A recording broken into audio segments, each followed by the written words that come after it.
On another exciting episode of the Animation Deliberation podcast, it's Demon Slaying time! We have Season 3, Episode 2, Yoriichi Type 0. Right after these ads, we have no control over. Sing along if you know the words. A 1, 2, 3, it's time for Animation Deliberation! A conversation and a celebration of our favorite action animated series. Yeah!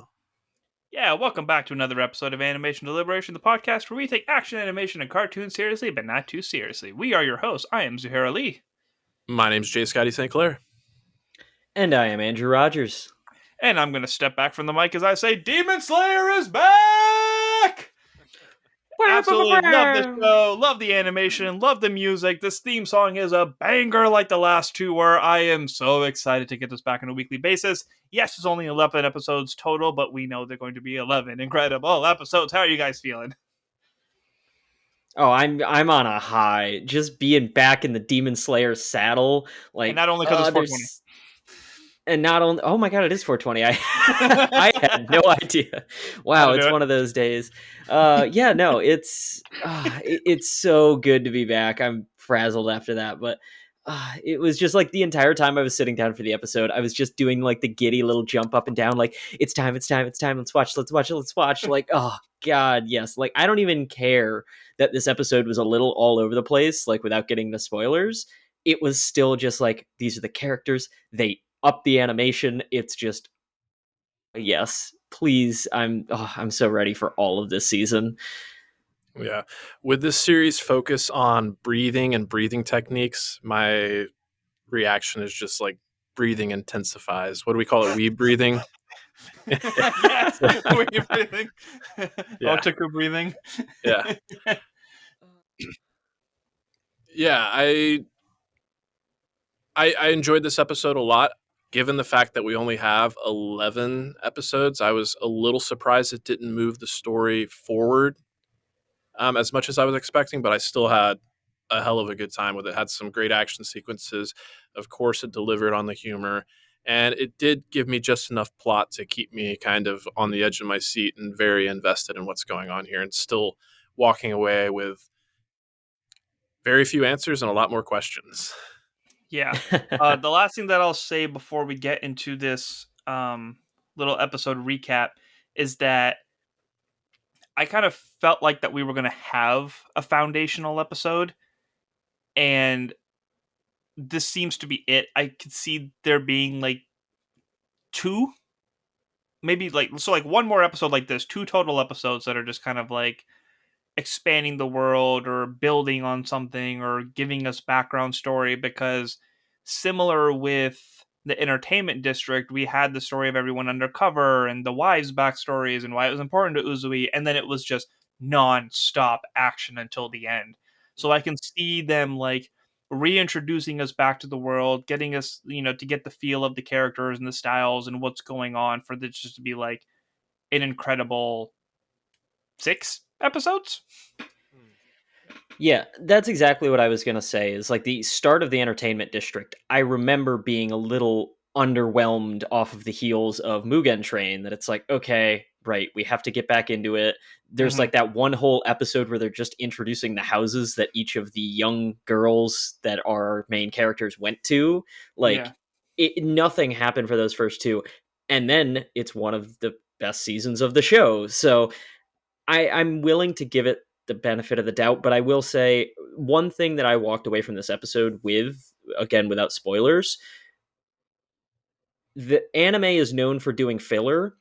Demon Slayer does filler right. Like, this was arguably a filler episode, still getting time until we get to the big fight, but it still got enough of intrigue and the cliffhangers we got and the story beats that were there. I'm like, oh, I actually care about this, as opposed to, oh, we're just going to the onsen to hang out. Like, there was still something there for me to grab onto.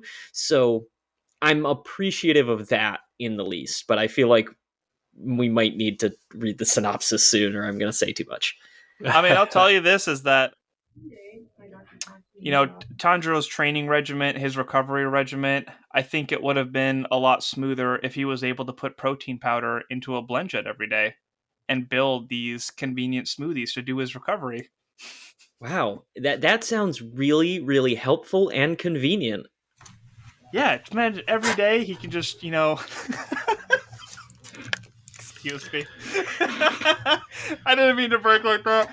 Yeah, just imagine if, like, every day after these intense training sessions, he just grabs his portable blender that he can just recharge with lightning breathing all the time and just fill it up with water, protein powder, take it wherever he needs to on all of his training grounds. It gives him 15 charges, and then he just has all the energy he needs to fight demons. How convenient would that be? Well, it would be incredibly convenient. And if you're wondering how you can, have something like this for yourself, have we got something we want to tell you about?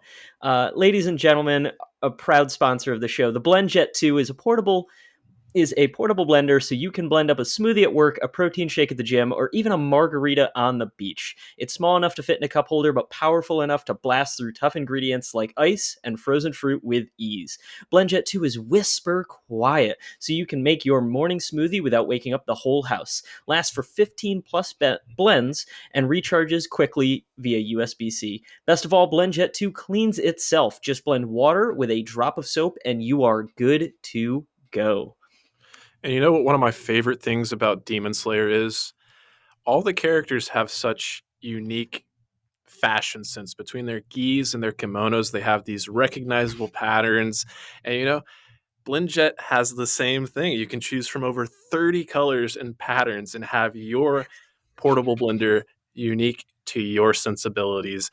For someone like me that's a little more subdued, I went with the slate, but you can choose from a whole line including a entire series from Pixar's Toy Story. Yeah, I got the Buzz Lightyear one right away. I absolutely love it.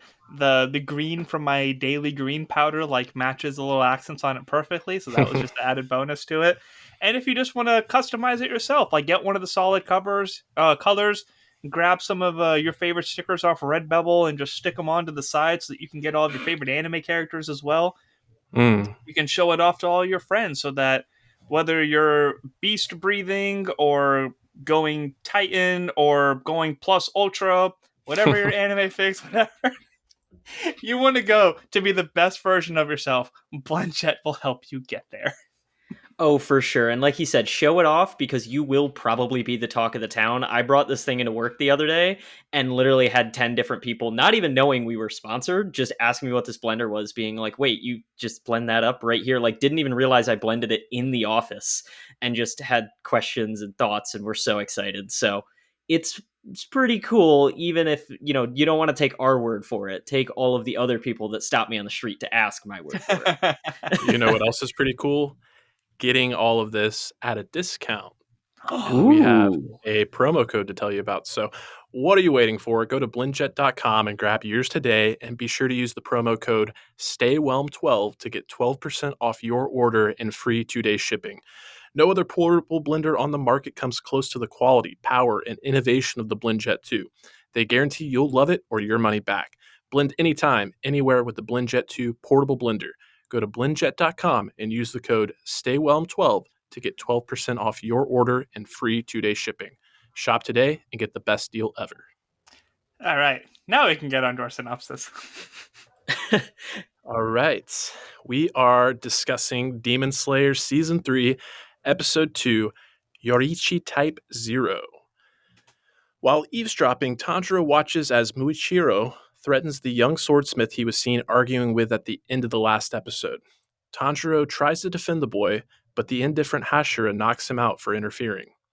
After waking up, the lad, named Kotetsu, explains that the man, quote unquote man, Tanjiro saw is actually an advanced mechanical training doll built after a swordsman who lived over 300 years ago. Kotetsu explains the doll was made by his ancestors, and as he lacks a family, it is all he has to pass on to the next generation. Tanjiro agrees to protect it, but Muichiro appears, having finished his training session and causing extensive damage. However, after Kotetsu discovers it is still functional, he tells Tanjiro to train with it in order to become stronger than the arrogant Muichiro. The training proves harsh as Kotetsu denies Tanjiro food and water when he fails to connect hits on the doll. When Tanjiro eventually faints from exhaustion, he imagines himself in the afterlife and sees a peculiar stone in the Sanzu River, enabling him to detect a scent faster than the opening thread. He uses this to his advantage, eventually landing a powerful strike on the doll's head, which shatters and reveals a concealed sword inside. What could it mean? Yeah, as you said, this episode definitely gave us a lot more questions and answers. We've seen like 3 versions of this character now. Somebody sent me a gift, the Spider-Man image, the Spider-Man meme of everyone pointing at each other, and it was just the oh my god, why am I forgetting the name of the bad guys now? The The the, demons? the upper demon. There's more to them. What are the upper demons the called? the The key- it's Yeah. the Kizuki, the 12 Thank you. Kizuki. yeah. Yeah, so the Kizuki, the robot, and then the person from Tanjiro's dream that we thought was his dad all along, but apparently is this 300-year-old warrior. And I like that they went into that it was based off of somebody and that he had this style that couldn't be replicated without 6 swords because it was like he always fought with them. So it's Mhm. like it has you fascinated for the character that we think knows the sun style, but terrified that there's a demon that can fight this way. Definitely build up for a fight that is to come, but just a lot of fascination with how the story ended up. Yeah. Yeah, I agree with pretty much everything you brought up there. But one of the like big takeaways for me is that like the time that we got to spend with Muichiro, as brief as it was, like I've been fascinated about this missed Hashira since he first showed up in season 1, and I knew I was going to like him. And Tanjiro's interactions with him, Tanjiro sees the best in everyone, even the most despicable characters, but this guy just rubs him the wrong way. And he even admits, like, what you're saying is absolutely true, but the way you say it without any tact, like, just drives me crazy. So to see Tanjiro just kind of beside himself, not knowing how to deal with this swordsman who's younger than him, but more talented than him, I just thought it was a really fresh and character developing moment for Tanjiro. Do you still like the Mist Hashira even after all of the zero tact? Oh, I still like him. Yeah, I'm still on board. All right, all right. I like that you're sticking to your guns there because I also was rubbed the wrong way. Like somebody's got to smack this kid. That's all I was thinking the whole time. Like Tanjiro, go just give him a little smack upside the head. It's not for lack of trying, apparently, with how strong he is. That's Yeah. true. That we did get to see that, but yeah, the Hashiro is interesting, and I was kind of surprised that they didn't make it like a big reveal that this character, the character being the robot, was a robot. Like I expected them to play it for a joke or play it for a like, wait, I know you from somewhere, and then wait, you're a robot. What's going on here? Because they didn't even touch on the fact that the earrings were the same Mhm, or any of mhm. that. They just were like, and robots exist in this universe, but only one because we only have the technology to do this one time. Like they really kind of horseshoed that story in, but I'm still intrigued to see where it goes. But Zuhair brings up the idea of a demon fighting this much. Do we think this means that the demon version actually is going to have 6 arms? Because Ooh. that's kind of No, the 6 eyes terrifying. is bad enough. The 6 eyes bad enough. Now imagine 6 arms to go, one for each eye. No, It's like I really think what they were trying to get at was that like he has one arm, but like, or 2 arms, obviously 2 arms with one sword, but like his fighting style is so advanced and fluid that like in order for a robot to replicate it, it needed 6 arms to like match that. Oh mhm. yeah.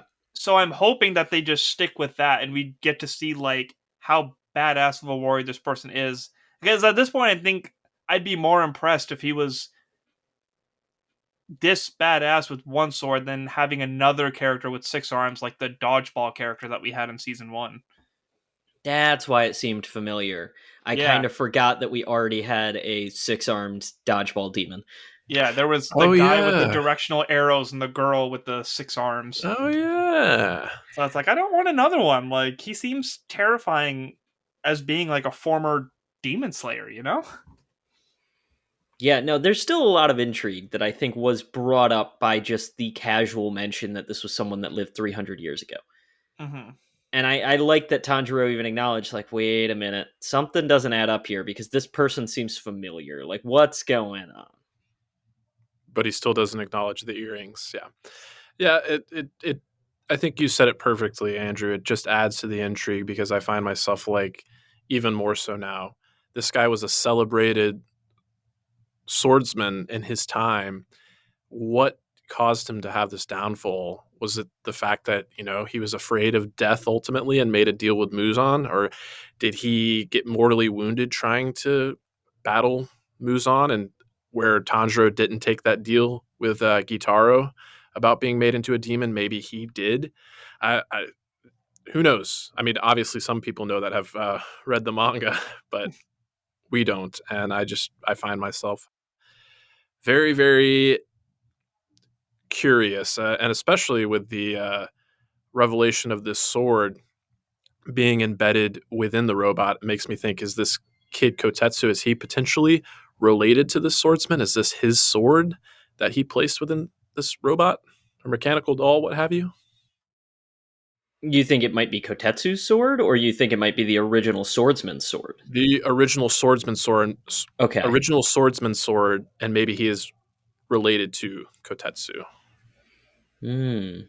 or maybe not. Yeah, I don't know. I'm honestly very surprised after the whole like whooshy whooshy allusion to a secret weapon hiding in the village Yeah, from the Love Hashira. I was like, oh, the weapon's Hmm. going to be love or compassion or something along those lines. I was very surprised, like, oh no, there's actually a weapon hiding in this village somewhere that Tanjiro is going to find. Like, that was very jarring in a good way. I think it was just a subversion of expectations of what I thought was going to be a subversion of expectations. They double crossed me very easily, and I liked it. But now I'm really, I want to know what the difference between this sword and Haganazuka's previous swords are going to be, and how the mysterious man that woke him up, that may or may not have been Haganazuka, is going to react to all of this. But the also, difference is please, that this sword lasted 300 years and Tanjiro hasn't broken it Mm. ooh, sick yet. burn, bro. Yeah. No, all I hope is we get to see that Tanjiro still has Rengoku's sword protector. I can't remember what it's called. Hilt, Hilt protector. just hilt. Or the scabbard? He's No, the got the hilt, little the part fire that thing. protects the hand on the Oh, the hilts. on Yeah, the hilt. Yeah, yeah. Okay, he'll. I forget sword things sometimes. Zuhair, That's all you're the right. sword specialist, but yeah, he still has I'm that. not a specialist. I just know how to use one. Pretend you're a specialist. We need credentials. I'm working my way up to specialist. I'm There specialist you in go. learning. Well, at the mention of Haganazaka, it does make me think, like, I thought that was him. why, yeah, why do you think he went and hid? Because he had this like isolated moment. Like, if he really wanted to, like, it sounded like he wanted to give Tanjiro a piece of his mind, and we know that he'll obviously get in trouble with the Swordsmith village. But it was just them there. Like, he could have had an interaction with them, but he seemed genuinely scared to interact with them. I found myself questioning his motives there. I'm wondering if it's something along the lines of previously we've seen Haganazuka outside the village, wherein he can yell at Tanjiro to his heart's content. But if he tries to do it within the village, he's going to be reprimanded, like we've already Hmm. kind of seen, that they're going to say, no, this is not Tanjiro's fault. This is your fault. You're a bad swordsmith. So I'm wondering if he's in hiding or ashamed or something along those lines. And, perhaps before we got this grand reveal of the sword being hidden, I was wondering if he's like, I want to like keep myself hidden from Tanjiro until I have a weapon prepared for him, like he's doing it in secret. So he's Mm. trying to hide himself until he can be like, here's finally my best work. I don't know if that's going to Mm. happen anymore now that Tanjiro has a new sword, but that was kind of where I thought it was going to be going, is like he doesn't reappear until he's proven himself. Hmm. Or maybe he's actually like studying Tanjiro now that he's had the opportunity to make the sword based off of how he fights. But we're thinking that Tanjiro's gonna take that sword and not get another one made for him. Well, 100%, I think Tanjiro's taking the sword. Hmm. I don't know if he's keeping it or not. Now Is I'm wondering kind if of that one's a black sword too. I don't know. Well, because there's a part of me that wonders, is the reason that Tanjiro has broken multiple swords not necessarily poor craftsmanship, but instead he is using such a strong fighting style in the form of sun breathing that the sword just can't handle it. But now suddenly having a sword of the original sun breather, maybe that sword will be able to handle it, and there's something to be gained from that. So many questions. So many questions. Yeah. Yeah. I think that stands to reason, but I kind of find myself like not having too terribly much to say about the episode, but I am one of the things that stuck out to me, like the opening and closing sequences are always so beautiful. And Zuhair, you kind of mentioned how wonderful the song is, but I kind of love how they always place these little like touchstones about what you can expect to see in the season. So obviously, we're going to have the showdown with the upper 4 and 5, I believe they are, Yeah. Yep. that were sent by Muzan in the premiere episode there.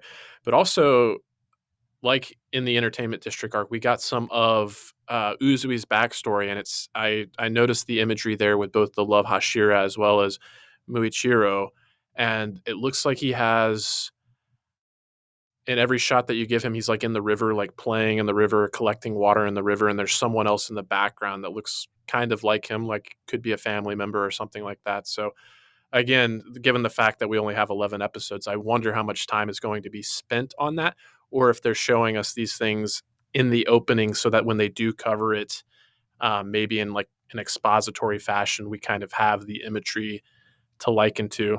I don't know.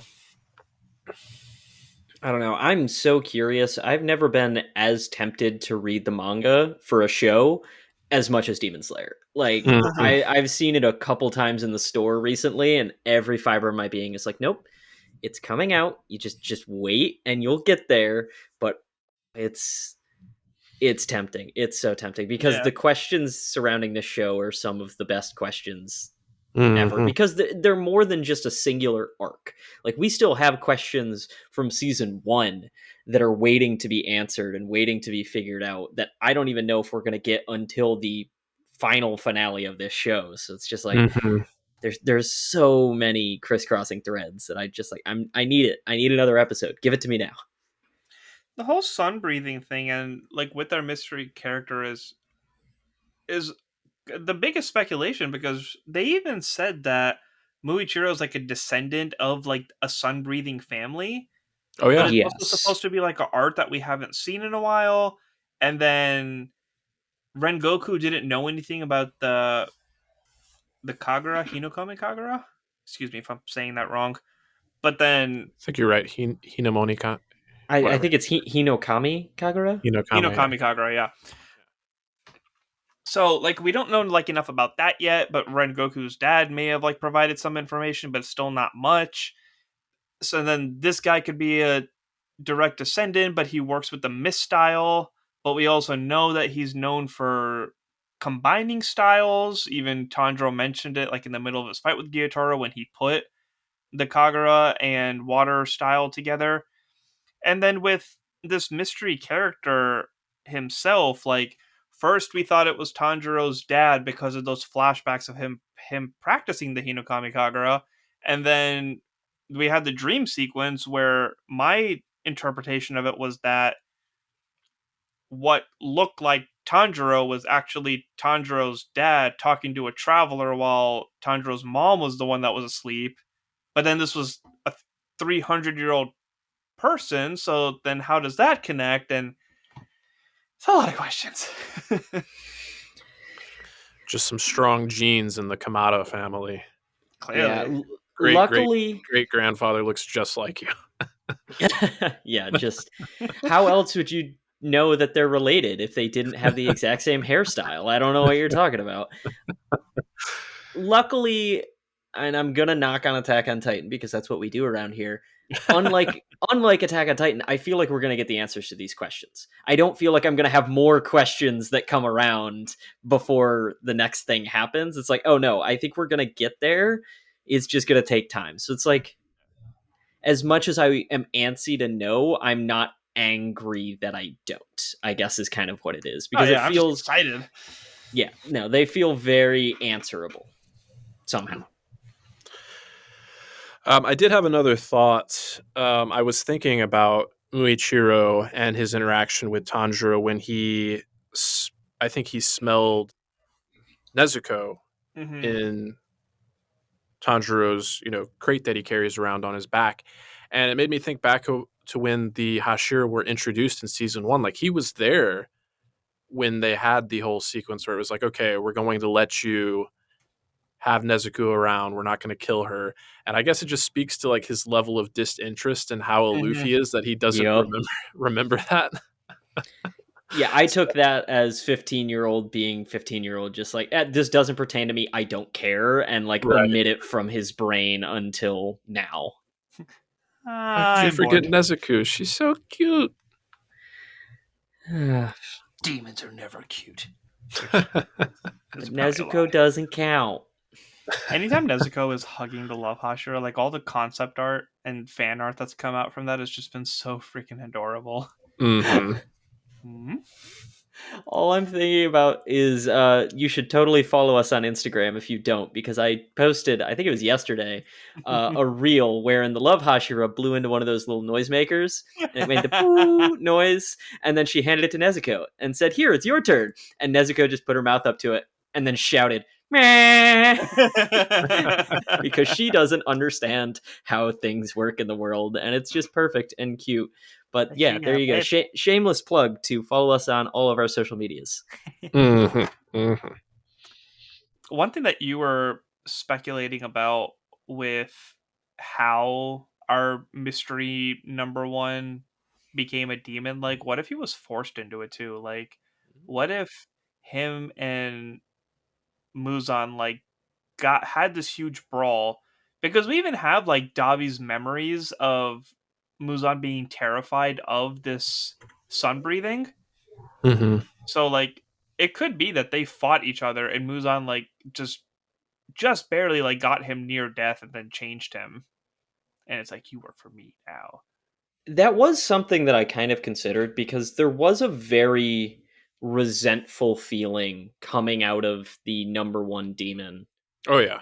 even in the towers. So it very much could be the "I'm here because I have to, not because I want to" kind of thing. Yeah. Hmm. But yeah, I don't. The speculation I feel like for this could go on forever because seeing this number one demon look like Tanjiro's not dad just turned this whole show on its head. Yeah. Because like Yeah. we felt so confident of like, oh, that's his dad, this will lead to that, this will lead to that, and it just all is out the window now. And maybe you can clear something up for me as well. Forgive me, it's been a few days since I watched the episode. I didn't have time for a rewatch, but the episode title is Yoriichi Type Zero. Is that the name of this legendary swordman? Is it Yoriichi? Yoriichi? Do we know? Good question. I thought it was just the name of the robot. Okay. I am going to look it up in hopes that I don't get spoiled with anything. Well, while you're there, was it? It's either this I think it's the next episode. I saw the Yep, like that's his name of name. it. It's whose name? The name of the swordsman? Yeah. Okay. So now we can actually refer to him as Yoriichi instead And The of strongest presumably demon slayer in history. That's all I'm gonna say. Tanjiro's. presumably Type Zero is also the robot. Like, Yeah. I would think so. Yeah. Mechanado. What were what were you bringing up there, Andrew? I can't remember now. Okay. It's okay. It was a fleeting thought to fill time. I swear it was not important until next week when I remember what it was and I come in screaming and being like, "Wait, I had something to say." I You had record something for yourself on a this story tomorrow. Yeah, when you phrasing. just see the Twitter go off, it's because Andrew remembered what happened. So while everybody else is thinking, a reminder that we put on the news episode was that our plan right now is that the episodes drop on Sundays. We plan on recording on Mondays so that you guys can listen to these lovely episodes on Tuesday.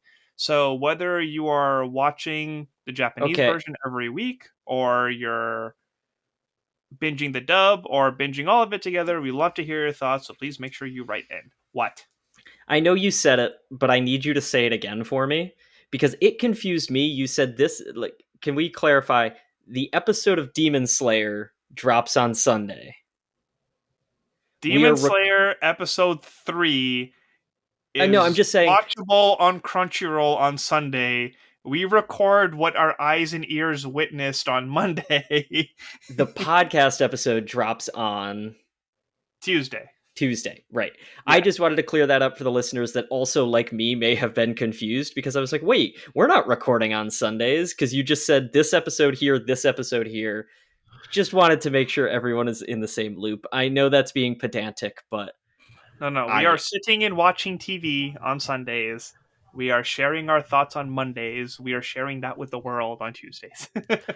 Sunday, Yes. Monday, Demon Days. Tuesday, Wednesday, Demon Days. Thursday, Friday, Demon Days. Saturday, what a day. I'm living all these with you. These days are all. That's all I got. And on that lovely note, you have only one of those days to get any of your feedback to us. So with this schedule, if you have any thoughts on anything pertaining to Demon Slayer, we're going to be trying to record, like we said, on Monday, but we will have our news episodes still coming out, generally recorded on Thursdays. So you're welcome to write in any feedback about Demon Slayer or any show that you're watching, and we will talk about it on those Thursdays. You can write in any of your feedback, Animation Deliberation Podcast at gmail.com. It can be a written message, a voice message, or a collage of pictures if you really feel so inclined to make us wonder what you're talking about. Any of the listeners who listen to our My Hero Academia top 5, you will know what I'm talking about because we had someone send in pictures for that and we had to try and say what they were on an audio format. So, it's a fun time to be here, but we love it all together. And then I plugged earlier, follow us on social medias, Animation Deliberation on Instagram and Facebook, and Animation Delib1 on Twitter. Long Wind is running out of breath. Buy a blend jet. All right. Well, in the words of a famous animated pig who is not Inosuke, that's all, folks. Thanks for tuning in.